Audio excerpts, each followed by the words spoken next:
बिस्मिल्लाहिर्रहमानिर्रहीम। अस्सलाम वालेकुम स्टूडेंट्स। आज हम जो टॉपिक डिस्कस करने लगे हैं वो है प्लाज्मा मेम्ब्रेन।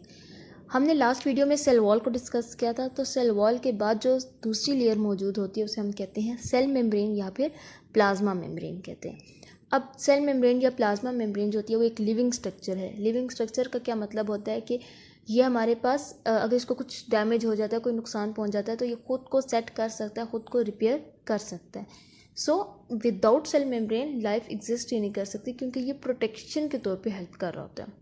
तो हम देख लेते हैं इसकी कंपोजिशन क्या है, किस चीज़ों से मिलके बनता है ये। तो सबसे पहले आ जाता है प्रोटीन, जिसका कंट्रीब्यूशन है तकरीबन 60 to 80%। नेक्स्ट हमारे पास लिपिड्स आ जाता है, 20 to 40% इन्वॉल्व होता है, और किस फॉर्म में होता है, फॉस्फोलिपिड और कोलेस्ट्रॉल की फॉर्म में मौजूद होता है। लास्ट आ जाता है कार्बोहाइड्रेट्स, जो बहुत स्मॉल अमाउंट में मौजूद है in the form of glycolipid and glycoprotein. Structure देख लेते हैं हम लोग। इस तरह हमारे पास ये दो सेल्स हैं, एक एनिमल सेल है और एक हमारे पास प्लांट सेल है।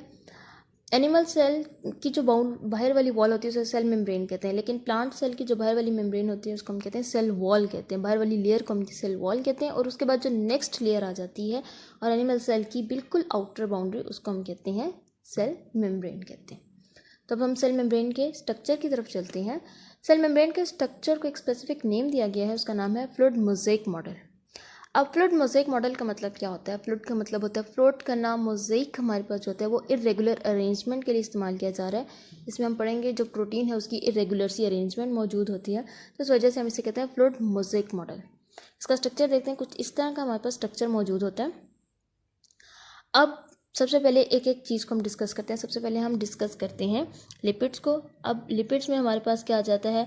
Phospholipid and cholesterol. तो फॉस्फोलिपिड बाइलेयर्स मौजूद होती हैं। बाइलेयर कैसी है, इसका थोड़ा सा जूम कर लेते हैं स्ट्रक्चर को। कुछ इस तरह का स्ट्रक्चर है। अब ये जो ऊपर हेड से आपको नजर, एक सर्कल सा नज़र आ रहा है, ये हमारे पास होता है फॉस्फेट हेड, इसे हम कहते हैं। और ये कैसा होता है? ये होता है हाइड्रोफिलिक। हाइड्रोफिलिक का मतलब होता है वाटर लविंग। इसी तरह जो लोअर पार्ट होता है उसको हम कहते हैं फैटी एसिड टेल कहते हैं, और ये होता है हाइड्रोफोबिक।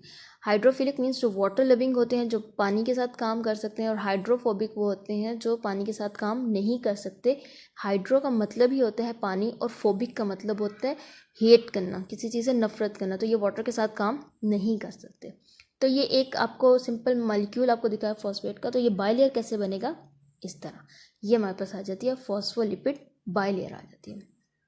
तो लिपिड में एक तो हो गया फॉस्फेट ग्रुप मौजूद था, फॉस्फेट लेयर मौजूद थी। सेकंड आ जाता है कोलेस्ट्रॉल। कोलेस्ट्रॉल हमारे पास क्या होता है? ये रिस्पॉन्सिबल होता है सेल की रिजिडिटी और फ्लेक्सिबिलिटी में हेल्प करता है। मीन्स अगर टेम्परेचर ज़्यादा है तो ये रिजिड हो जाता है, टेम्परेचर कम है फ्लेक्सिबल हो जाता है। डुअल नेचर के तौर पे काम कर डुअल काम कर होता है। सेकेंड, अब हमारे पास लिपिड्स के बाद जो सेकेंड चीज़ आ जाती है कार्बोहाइड्रेट्स। कार्बोहाइड्रेट्स में हमने कहा था ग्लाइकोलिपिड एंड ग्लाइकोप्रोटीन होती हैं। तो इसमें अगर आप जो ग्रीन कलर का स्ट्रक्चर नज़र आ रहा है ये होता है ग्लाइकोलिपिड।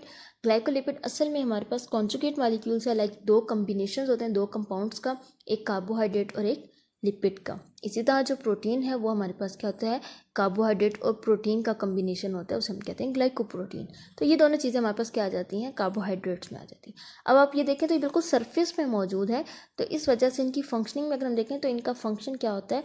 ये सरफेस मार्कर के तौर पे काम कर रहा होता है। जैसे बिल बोर्ड्स होते हैं ना, बिल्कुल उस तरह ये काम कर रहा होता है। एक सरफेस में मौजूद होता है और ये बता रहा होता है कि अब कौन सा मटेरियल ने कहाँ डिजॉल्व होना है, कौन सा प्रोटीन आएगा, कौन सा लिपिड आएगा।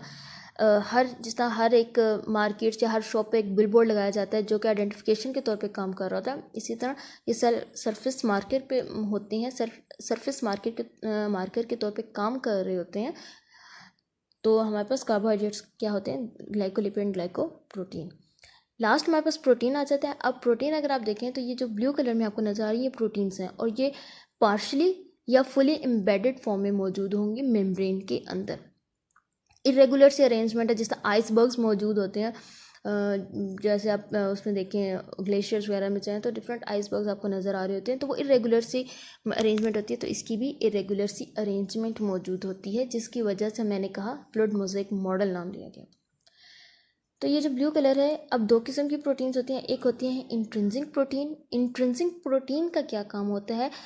क्या होता है कि ये सारा जो ट्रांसपोर्ट में हेल्प कर रहा होता है। अब इंट्रिंसिक प्रोटीन बेसिकली होता क्या है ये आप देखें मेम्ब्रेन में जो फुली एम्बेडेड होती हैं, मैंने कहा फुली होंगी या पार्शली होंगी, जो फुली एम्बेडेड है, जो पूरे एक लेयर से दूसरी लेयर तक मूव कर रही हैं, उसको हम क्या कहते हैं, इंट्रिंसिक प्रोटीन।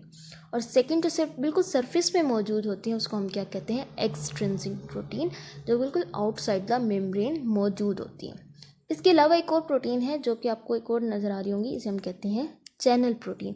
चैनल प्रोटीन का काम भी क्या होता है कि ये मूवमेंट करवा रहा होता है किसी भी मटेरियल की, एक सेल के अंदर भी और सेल के बाहर भी मूवमेंट करवा रहा होता है।